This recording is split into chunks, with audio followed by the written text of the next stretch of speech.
All right, welcome back. We continue live right here at Pittsburgh CW. Bob Pompeani, Gene Collier, 412-575-2600. We got Jim in Johnstown. Jim, you're on the air. Go ahead. Yeah, I have a question, and I want to know your opinion on this.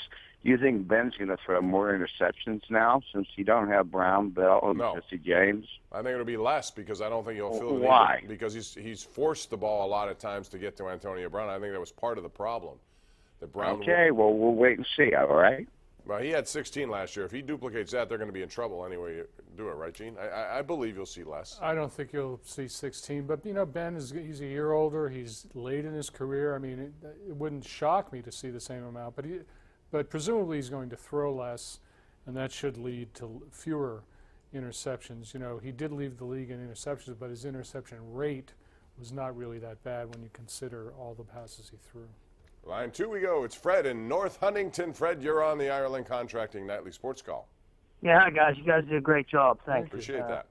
Yeah, I wanted to ask you something, a comment and a question. The Penguins have 12 games left. They need 15 points to hit the 100-point mark. I was wondering what you thought their chances were of doing that. And then my comment is, real quick, I don't know if you watched any of the Chicago or Toronto game tonight, which Chicago hung on 5-4.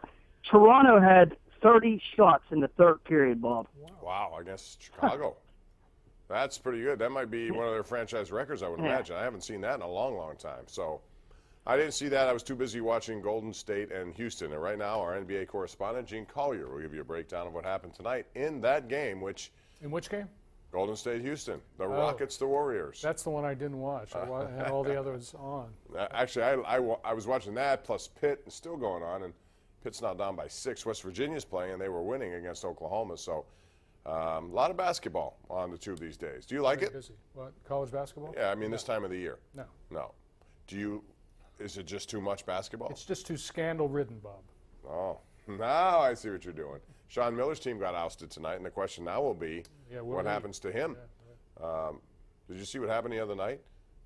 He got on the loudspeaker at the end of the game and sort of said goodbye to it sounded like fans. Goodbye, didn't it? Right. They got blown out tonight by USC, by the way. Line 3, Maryland in Mount Hall. Hello, Maryland. Hi, thanks for taking my call. Sure. Great show. Thanks. Switching gears, Jung Ho Gung was on hiatus for a long time. Mm-hmm. How would you compare his skills now as to before he went before he on got in his trouble hiatus? Okay. Right. Gene, what do you think? Just no way of knowing Maryland. I mean, people in Bradenton have some idea. He looks good down there. I don't know. I never know what that's going to translate into, when pitchers start pitching for real. And he's been gone a long time. He did seem to be at the peak of his aptitude right before he got hurt. And don't forget too, he wasn't gone just because he was in trouble. He had a terrible injury too. So I think there's just no way to know until we see him. That's a good point. We'll see. And it's coming up pretty soon. April 1st is opening day. The Pirates are off today, and they've gotten very much under the radar.